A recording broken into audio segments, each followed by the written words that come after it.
Chapter 19 प्राचीन शहर में कदम। फंग रियोक्सी ने जू माइंटू की तरफ हल्की नज़र डाली और फिर उसे पूरी तरह इग्नोर कर दिया। वो सीधे जू वेन की तरफ देखती हुई बोली, जू वेन, तुम आगे कौन सा स्कूल ज्वाइन करने का सोच रहे हो? जू वेन ने काम होकर कहा, अभी सोचा नहीं है। रियोक्सी ने सिर हिलाया। ठीक ही है, तुम्हारी कैपेबिलिटी के साथ तुम कोई भी स्कूल चुन सकते हो, जल्दी की ज़रूरत नहीं है। अच्छा ही है, मैं अपनी पूरी कोशिश करूंगी ये टेस्ट कंप्लीट करने की उम्मीद है मेरे रिजल्ट्स तुम्हारे से बहुत पीछे ना हो। इतना कहकर फांग रियोक्सी ने हाथ हिलाया, पलटी और चली गई। शुरुआत से लेकर अंत तक उसने जू माइंटू की तरफ देखा तक नहीं। जू माइंटू इस बात से साफ नाराज था, लेकिन वहाँ फ्लेयरअप करना ठीक नहीं था। उसने बस जू वेन की तरफ एक तीखी नज़र डाली और जियांगहा व लाइक शुआन से कहा, स्मॉल सिटीज़ के लोग सच में नैरो माइंडेड होते हैं। उसकी गुड लुक्स भी बेकार गईन, दिमाग और नज़र दोनों ही नहीं है। जियांगहा चुप रहा, लेकिन लाइक शुआन की क्यूरियोसिटी जू वेन की तरफ और बढ़ गई। वो बोला, मैंने सुना था तुम गाइड हाई स्कूल के नंबर 1 जीनियस थे। लग तो रहा है सच है, वो लड़की भी तुम्हें काफ़ी हाई रिगार्ड देती है। जू वेन ने हल्की मुस्कान के साथ कहा, ये तो बस स्टूडेंट्स के बीच एनकरेजमेंट है। वो खुद भी एक्सेलेंट है, मुझसे कम नहीं। जहाँ भी रखो कल्टिवेशन जीनियसेस में उसका नाम आएगा। जू माइंटू को साफ समझ आ गया कि जू वेन इनडायरेक्टली उसे ही रिबत कर रहा है। वो तिरस्कार से बोला, अगर तुम सच में इतने एक्सेलेंट होते तो हमें तुम्हें कार्य करने की ज़रूरत नहीं पड़ती। असल में लाइक शुआन ने जू माइंटू और बाकी को जू वेन के बारे में कुछ खास बताया ही नहीं था। उसने बस कहा था कि वो अपने एक दोस्त की मदद कर रहा है ताकि वो स्टूडेंट कॉम्बैट टेस्ट में पार्टिसिपेट कर सके। जू वेन ने आर्ग्यू करना ज़रूरी नहीं समझा। जू माइंटू के साथ बहस करना उसकी नज़र में टाइम वेस्ट था। लेकिन जू माइंटू अभी भी कुछ कहने ही वाला था कि लाइक शुआन ने उसे रोक दिया। बस करो, अब एंत करने का वक्त है, सब ध्यान लगाओ। लाइक शुआन की बात सुनकर जू माइंटू ने दांत पीस लिए, लेकिन चुप रहना पड़ा। उसने जू वेन को एक गुस्सैल नज़र डाली। एग्जामिनर अब स्टूडेंट्स की कैंडिडेसी वेरीफाई कर रहे थे। टीम्स में 4-4 लोग अपने कैंडिडेट पासेस लेकर मशीन पर वेरिफिकेशन करा रहे थे। फिंगरप्रिंट्स लिए गए, पासेस स्कैन हुए, आइटम्स चेक हुए। सिर्फ तभी एंट्री मिली जब कंफर्म हो गया कि स्टूडेंट वही है और चीटिंग वाले आइटम्स साथ नहीं हैं। स्टूडेंट्स में से ज़्यादातर बिल्कुल नर्वस नहीं थे। नर्वस थे तो उनके साथ आए फैमिली मेंबर्स वार्निंग लाइन के उस पार खड़े हुए, जिनमें से कई ऑलमोस्ट बेहोश होने जैसे थे। किसी के तो चेहरे पर ऐसा था जैसे अभी कार्डियक अरेस्ट हो जाएगा। जू वेन और उसकी टीम भी लाइन में लगे, इंस्पेक्शन से गुजरे, सिक्योर पैसेज क्रॉस किया और एंशिएंट सिटी के सामने पहुंच गए। सिटी का बड़ा सा गेट पहले से खुला था, लेकिन अंदर सब कुछ धुंधला सा दिख रहा था। इंटीरियर साफ नज़र नहीं आ रहा था। गेट पर हेवीली आर्म्ड सोल्जर्स गार्ड कर रहे थे। उन्होंने जोर से कहा, ज़्यादा मत देखो, जल्दी एंटर करो, पीछे बहुत लोग लाइन में खड़े हैं। जू वेन, लाइक शुआन और बाकी तीनों के पीछे चलते हुए गेट्स की तरफ बढ़ा, लेकिन जैसे ही वो गेट से गुजरा, उसने पाया सामने वाले तीनों नज़र ही नहीं आ रहे। उसने जल्दी से धुंधले गेट्स क्रॉस किए और तभी एक अजीब सी चक्कर वाली फीलिंग उस पर छा गई। उसके पूरे शरीर में गूसबम्प्स उठ गए। लेकिन बस एक स्टेप और, सामने का पूरा सीन बदल गया। सिटी के अंदर का धुंध गायब था। अब वो साफ साफ देख पा रहा था पत्थरों से बनी सड़कों को, एंशिएंट बिल्डिंग्स को, नीली टाइल्स और लाल दीवारों वाली कतारों को। लाइक शुआन और बाकी दोनों उसके ठीक सामने थे, बस कुछ कदम दूर। साइंटिस्ट्स का मानना है कि डायमेंशनल जोन्स एक और स्पेशल डायमेंशन की तरह हैं। जू वेन को देखकर लगा सचमुच ये बात समझ में आती है। अंदर आते ही ज़्यादातर स्टूडेंट्स उत्सुकता से चारों तरफ एंशिएंट सिटी को निहार रहे थे। स्कूल की वीडियो मटेरियल में उन्होंने कई बार गाइड एंशिएंट सिटी का फुटेज देखा था, लेकिन यहाँ सचमुच कदम रखते ही जो एंटिक्विटी और ह्यूमन एक्सपीरियंस की गहराई महसूस हो रही थी, वो वीडियो कभी कैप्चर नहीं कर सकता था। एग्जामिनर ने सब कैंडिडेट्स को एक जगह इकट्ठा किया, कुछ जरूरी बातें बताईं और फिर कॉम्बैट टेस्ट ऑफिशियली शुरू हो गया। स्टूडेंट्स तेजी से सड़कों और गलियों की तरफ दौड़े, उम्मीद में कि सबसे ज़्यादा स्केलेटन सोल्जर्स मारकर अच्छे रिजल्ट्स पा सके। कुछ स्टूडेंट्स को तो ये भी उम्मीद थी कि टेस्ट के दौरान डायमेंशनल क्रिस्टल्स ड्रॉप हो जाए, वो तो और जैकपॉट होता। अर्थ लीग ने साफ कह रखा था कि कॉम्बैट टेस्ट में जो भी क्रिस्टल्स ड्रॉप होंगे वो स्टूडेंट्स की प्राइवेट प्रॉपर्टी होंगे। लेकिन एग्जामिनर ने ये भी क्लियर कर दिया, टेस्ट के दौरान जो भी होगा उसकी रिस्पॉन्सिबिलिटी सिर्फ स्टूडेंट की होगी। लीग के कानून के मुताबिक 16 साल की उम्र पार करने के बाद कोई भी फ्रीली कॉम्बैट टेस्ट दे सकता है, रिस्पॉन्सिबिलिटी उनकी खुद की होगी। अगर मौत भी हो जाए तो लीग एक पैसे की कॉम्पनसेशन नहीं देगा। सिटी के बाकी सब्जेक्ट्स में तो हज़ारों बच्चे एग्ज़ाम दे रहे थे, लेकिन कॉम्बैट टेस्ट में पूरे शहर से सिर्फ कुछ 100 ही आए थे। एंशिएंट सिटी की ट्रांसफॉर्म स्ट्रीट्स में वे बहुत छोटे और इनकंस्पिक्यूअस लग रहे थे। जू वेन और लाई शुआन ने सिटी के अंदर गहराई में बढ़ना शुरू किया। शुरुआत में स्टूडेंट्स बहुत थे, तो जितने भी स्केलेटन सोल्जर्स सामने आते वे सब मिलकर ख़त्म कर देते। लाइक शुआन और उसकी टीम भी दूसरों से मॉब्स छीनने का इरादा नहीं रखते थे, इसलिए उन्होंने बैटलफील्ड को अवॉइड किया और अंदर बढ़ गए। जू माइंटू और जियांगहाओ आगे आगे थे, सामने आए हर स्केलेटन सोल्जर को वो एक ही वार में गिरा देते। ऐसे मॉब्स उनकी स्ट्रेंथ के सामने कुछ भी नहीं थे। हर स्केलेटन सोल्जर के स्केलेटन में राइस ग्रेन के बराबर की एक हड्डी होती थी। कॉम्बैट टेस्ट का स्कोर इन्हीं बोन्स की गिनती से तय होता था, लेकिन टीम के अंदर रैंकिंग क्रिस्टल्स की गिनती से तय होती थी। कोइंसिडेंस था या नहीं, लेकिन जिस डायरेक्शन में ये चारों बढ़ रहे थे वही जू वेन ने गेम में एक्सप्लोर किया था। सारी सीनरी गेम वाली आइडेंटिकल थी, बिल्डिंग्स, सोल्जर्स, सब कुछ।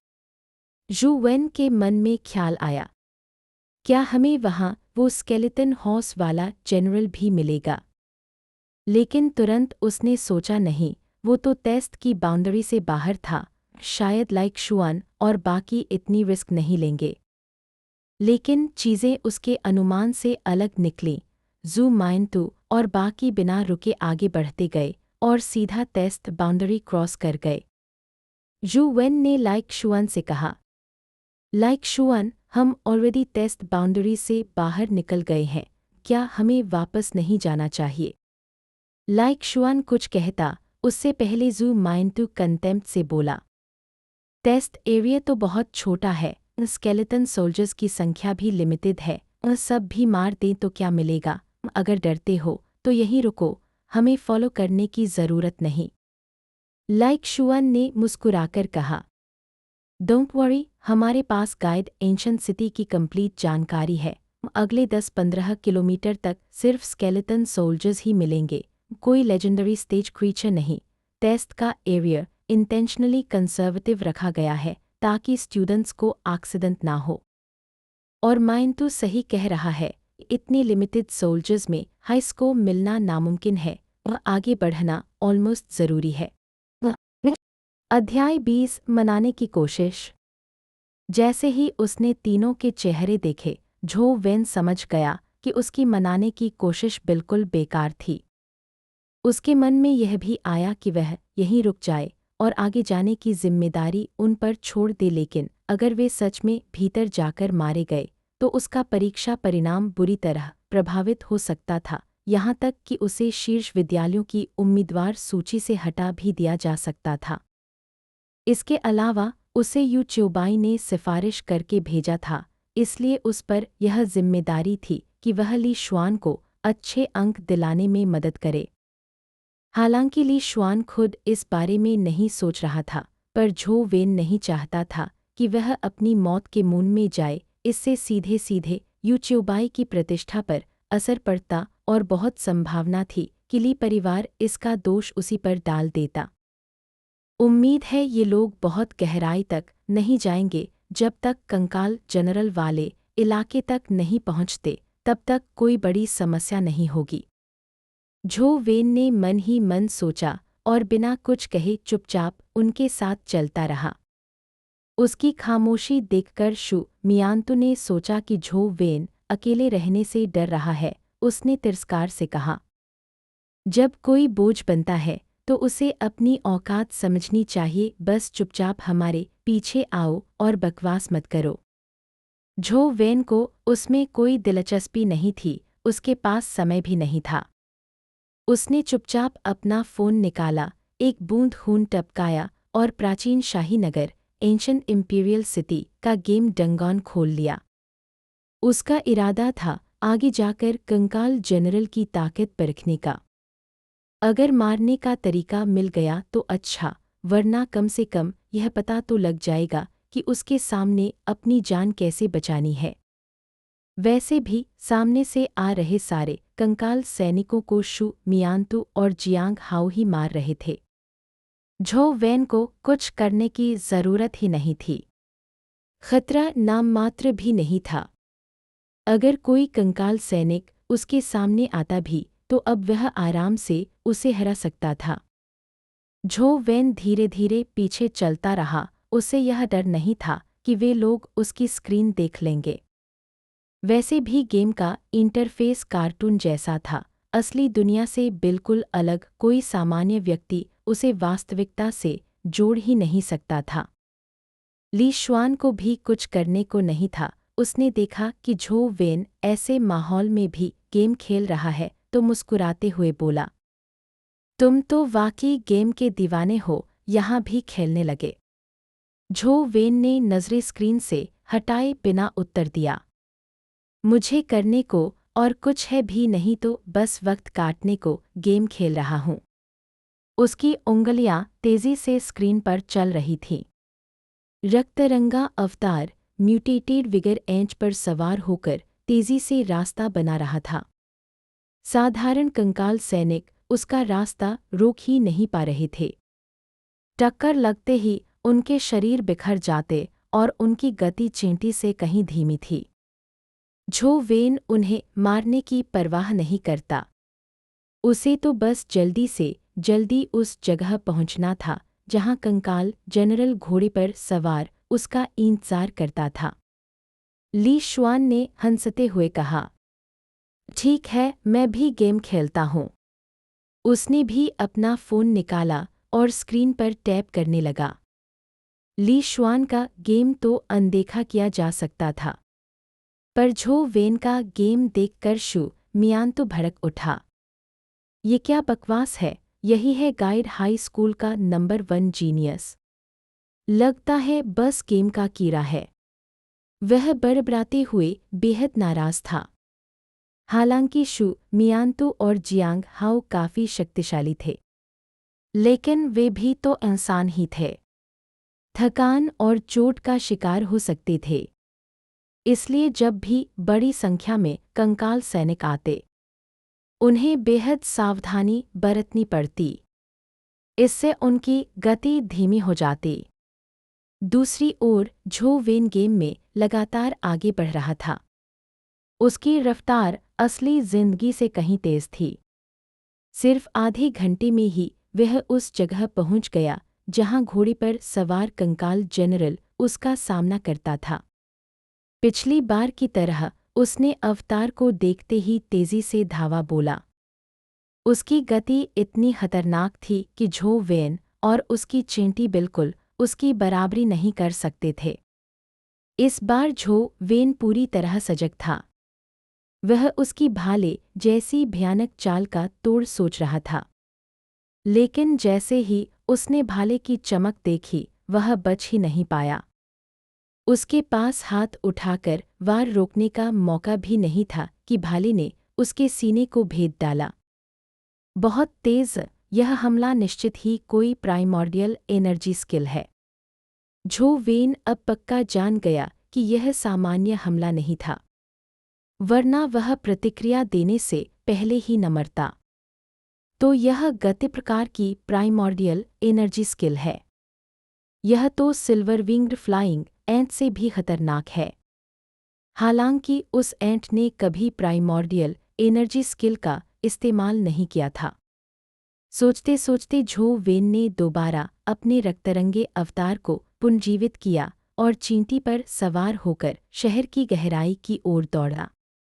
वह अपने हर एक मरने के विवरण को ध्यान से याद कर रहा था। उम्मीद थी कि उन अनुभवों से कंकाल जनरल का मुकाबला करने का कोई उपाय निकाल पाए। जब उसने दूसरी बार सामना किया तो जानबूझकर उसने घोड़े की सीधी टक्कर से बचने की कोशिश की। उसका ख्याल था कि शायद यह स्किल केवल सामने से वार करने तक सीमित है, लेकिन वह गलत साबित हुआ। जैसे ही अवतार बगल से बचा, भाले की नोक अचानक अर्धचंद्राकार चाप में घूमी और रोशनी की धार बनकर उसके सिर को उड़ाती हुई निकल गई। एक ही वार में फिर से मौत। गलती करना डरावना नहीं है।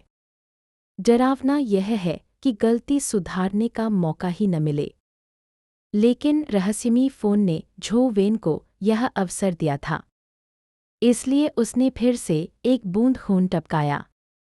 लगातार रक्त बहाने की वजह से उसे अब चक्कर जैसा महसूस होने लगा था।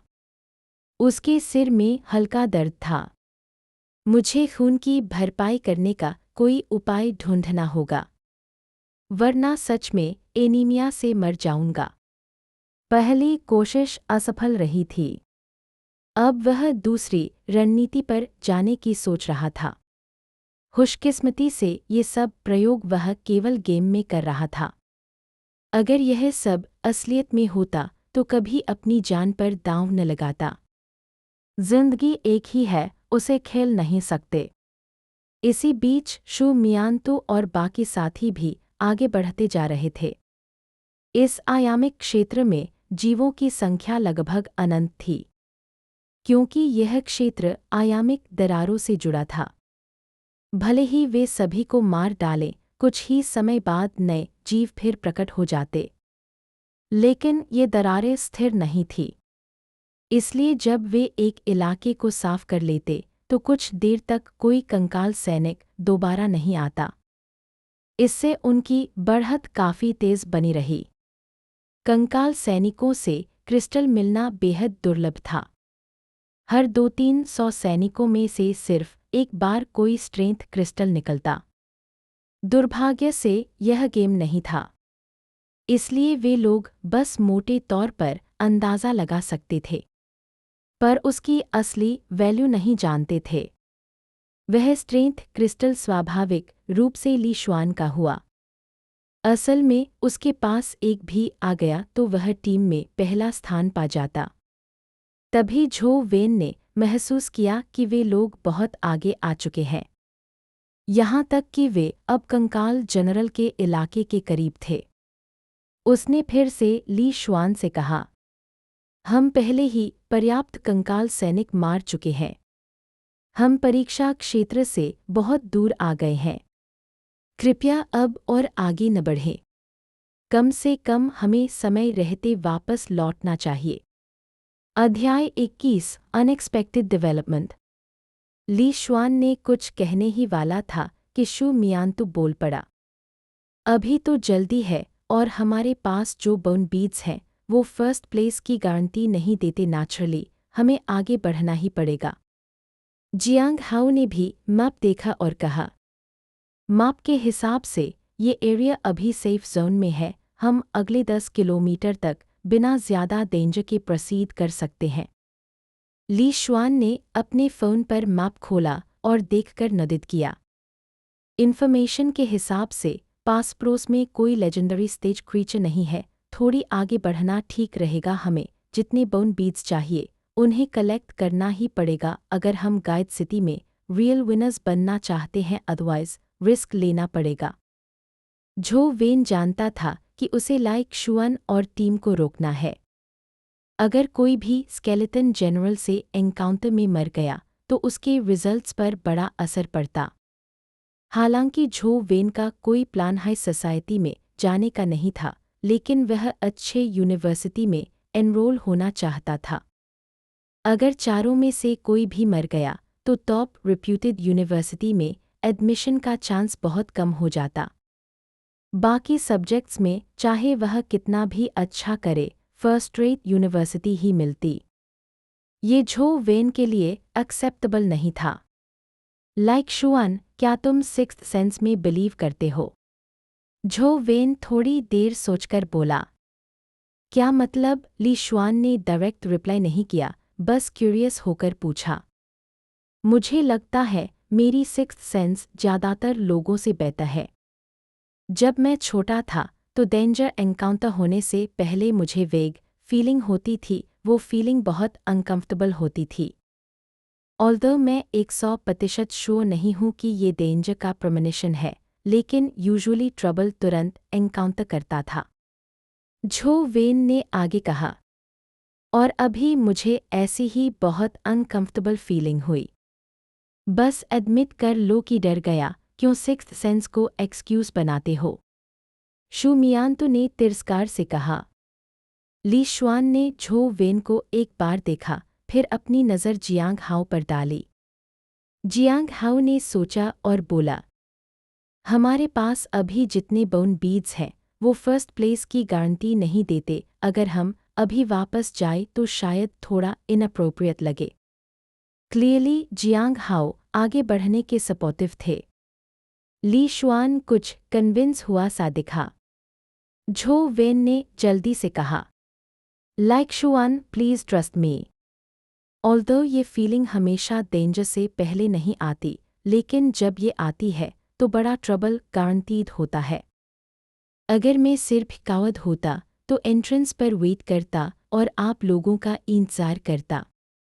इसलिए मुझे ये कहने की ज़रूरत ही नहीं थी। थोड़ी पॉज के बाद झो वेन ने कंटिन्यू किया। जैसा शू मियांतो ने कहा, गाइड सिटी स्मॉल सिटी है, इतने स्ट्रॉन्ग हाई स्कूलर्स बहुत कम हैं। मुझे डाउट है कि कोई भी हाई स्कूलर डेजिग्नेटेड जोन से बाहर जाकर स्केलेटन सोल्जर्स हंट करेगा। हमने ऑलरेडी काफ़ी बोन बीड्स कलेक्ट कर लिए हैं और अगर ज़रूरत पड़ी तो वापस जाकर और भी कलेक्ट कर सकते हैं। फर्स्ट प्लेस प्रैक्टिकल गारंटीड है बिना किसी रिस्क के। आफ्टर ऑल हमारे पास सिर्फ एक लाइफ है, कॉशियस रहना कोई हार्म नहीं करता। जो तुम कह रहे हो वो सेंस बनाता है। ली शुआन झो वेन की बातों से प्रभावित दिखा और नदित किया। Okay, let's do this. पहले वापस चलते हैं, फिर किसी और जगह स्केलेटन सोल्जर्स हंट करेंगे। कम ऑन, कोई ज़रूरत नहीं है। शू मियांतो ग्रम्बल किया, लेकिन ली शुआन के डिसीजन को डिसोबे नहीं कर सका। वह टीम के साथ वापस घूम गया। जियांग हाओ भी फॉलो करते हुए ली शुआन के साइड में चला। ऑब्वियसली झो वेन भी वापस मुड़ गया, लेकिन 2 स्टेप्स चलने के बाद अचानक उसने जियांग हाओ की आवाज़ सुनी। What's that? सभी ने शॉक में घूमकर देखा। जियांग हाओ का फेस बिविल्डर्ड था, जैसे उसने कुछ सबसे टेरिफाइंग देखा हो। झो वेन, ली शुआन और शू मियांतो सबकॉन्शियसली उसी डायरेक्शन में हेड घुमाए। जियांग हाओ के हाथों में अचानक चमकती हुई स्ट्रेंज जेड दागर दिखाई दी। लेफ्ट हैंड का जेड दागर जैसे वेनमस स्नेक की तंग की तरह स्ट्राइक करता हुआ तुरंत लाइक शुआन के वेस्ट में घुस गया। फुटलॉन्ग ब्लेड पूरी तरह उसकी कमर में पेनेट्रेट हो गई। ये सडन डेवलपमेंट इतनी फास्ट हुई कि शू मियांतो समझ ही नहीं पाया कि क्या हुआ। राइट हैंड का दूसरा जेड दागर उसके नेक की ओर स्वैप करता हुआ आया। शू मियांतो जल्दी रिट्रीट हुआ, लेकिन इंजरी अवॉइड नहीं कर सका। ऑल्दो उसकी कोई आर्टरी कट नहीं हुई, उसका नेक इंस्टेंटली ब्लड रेड हो गया। Jiang Hao, what are you doing? Shu Mianto alarm दिखा, नेक के वूंड को कवर करते हुए पीछे हटते हुए चिल्लाया। वह डिसबिलीफ में था कि ये क्या हुआ। जियांग हाओ ने शू मियान्तु इग्नोर किया। उसने दोनों जेड डैगर्स को टाइट पकड़ा और लाइक शुआन के वेस्ट वूंड को ध्यान से देखा। वह वूंड के रिस्पॉन्सिबल था और जानता था कि इसका इफ़ेक्ट कैसा होगा। लेकिन वूंड के फ्लैश और फात में कोई फोर्स था जो वूंड पर प्रेशर डाल रहा था। इतना डीप वूंड होने के बावजूद थोड़ी ब्लड ही निकल रही थी। मैंने कभी नहीं सोचा था कि लाइफ फैमिली का प्रोमिस्क्यूअस थर्ड साइन इस स्किल को मास्टर करेगा। Invincible Kinnaird divine auth. Jiang हाओ धीरे धीरे बोला, लाइक शुआन को ग्लेयर करते हुए। झो वेन भी अलार्म्ड हो गया जब उसने इनविंसिबल कनेट डिवाइन आर्ट सुना। प्रोमोडियल एनर्जी स्किल्स और companion beasts dimensional creatures Hunt करके मिलते थे। लेकिन प्रोमोडियल एनर्जी आर्ट्स डायमेंशनल क्रिस्टल्स से डायरेक्टली ऑब्टेन नहीं होते। लेजेंड था कि प्रोमोडियल एनर्जी आर्ट्स एंशंट आर्ट्स जैसे चाइनीज किगोंग, बातल काय या जापानीज निंजत्सु से आए थे। लेकिन पुराने समय में प्रोमोडियल एनर्जी क्रिस्टल्स की कमी के कारण ये आर्ट्स अपनी ट्रू माइट नहीं दिखा सकते थे। डायमेंशनल क्रीचर्स आने के बाद ह्यूमंस को डायमेंशनल क्रिस्टल्स अब्सॉर्ब करने का मौका मिला। इससे ये arts gradually present day primordial energy arts में इवॉल्व हुए। प्रोमोडियल एनर्जी आर्ट्स ह्यूमंस पर बड़ा असर डालते हैं।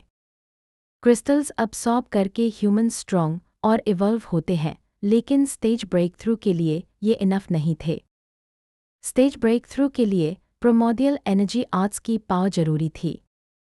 एग्जाम्पल, अगर झो वेन मॉर्टल स्टेज से लेजेंडरी स्टेज जाना चाहता तो केवल क्रिस्टल्स अब्सॉर्ब करना इनफ नहीं था। उसे एस्थेटिक मेडिटेशन को नए रेल्म में एडवांस करना पड़ता, तब जाकर बॉडी लेजेंडरी स्टेज में इवॉल्व होती। लेकिन प्रोमोडियल एनर्जी आर्ट्स अलग थे। एस्थेटिक मेडिटेशन सबसे ज़्यादा लेजेंडरी स्टेज तक ही एडवांस कर सकती। एपिक स्टेज के लिए एक्स्ट्रा आर्ट्स चाहिए। नॉन प्रोमोडियल एनर्जी आर्ट्स में 20 से कम ही थे जो ह्यूमंस को एपिक स्टेज तक एडवांस कर सकते थे। इनविंसिबल कनेट डिवाइन आर्ट उनमें से एक था। इसके कल्टिवेशन का रिक्वायरमेंट भी स्ट्रेंज था। कल्टिवेटर को वर्जिन होना जरूरी था। वर्जिन न रहने पर यह आर्ट यूजलेस हो जाता और अपनी फुल माइट खो देता।